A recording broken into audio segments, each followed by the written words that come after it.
Vuoi assaggiare una birra dove al suo interno scopri la specialità tipica friulana? Lumi Beer, il prodotto ricavato in 20 ettari di terreno coltivato orzodistico, biodiversità, performance ambientale.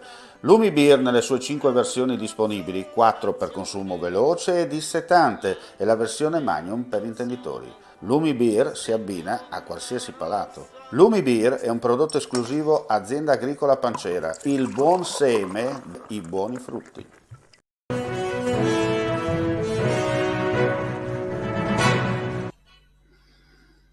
Cordiale saluto gentili amici e amiche, ultima edizione del nostro audio video giornale per quanto riguarda la giornata odierna. Andiamo subito a Pordenone per dire che la Procura della Repubblica ha chiuso le indagini sul femminicidio di Auriella Laurenti, la mamma di 32 anni uccisa a Roveredo in Piano il 25 novembre scorso dal compagno Giuseppe Mario Forciniti di 34, infermiere, con una ventina di coltellate. L'accusa nei confronti dell'uomo è di omicidio volontario aggravato perché commesso contro una persona stabilmente convivente. È caduta invece l'ipotesi della premeditazione. Adesso si procederà con la richiesta di rinvio a giudizio e l'avvio del processo davanti alla Corte d'Assise di Udine.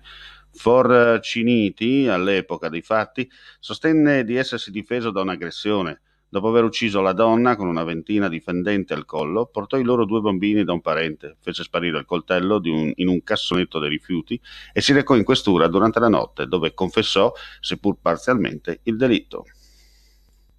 Parliamo adesso di calcio. Dal rito dell'Udinese arrivano importanti novità. Nella squadra attualmente a disposizione di Luca Gotti ci sono 3 calciatori Novax su un totale di circa 35.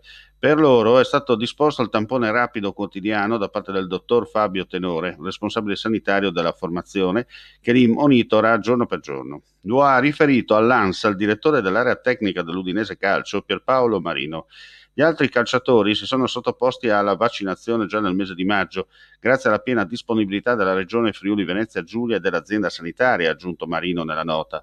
In proposito, la proprietà si è attivata con grande slancio fin da subito, non soltanto per sensibilizzare i propri tesserati, ma ha messo a disposizione lo Stadio Friuli come hub vaccinale, prima società in Italia a garantire questo tipo di spazi per incentivare e favorire la campagna.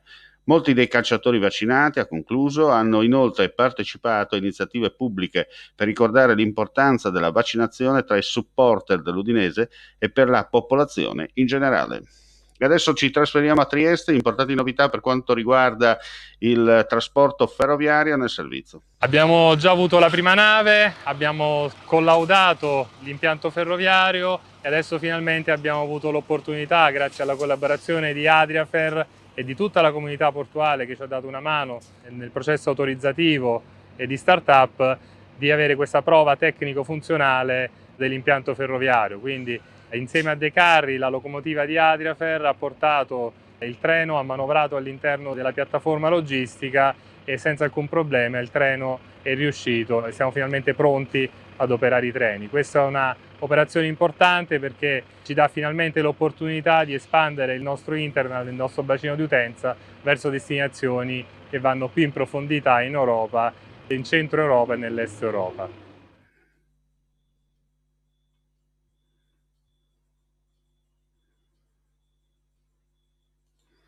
Bene, con questo è tutto, grazie come sempre per la visione e l'ascolto. Le altre notizie sul nostro sito www.friulitv.net. Buonanotte a tutti voi. Ehi, dico a te, vuoi un apparecchio acustico a costo zero? Acustica Friulana, via Visinale 16, Muzzana del Turniano, Udine.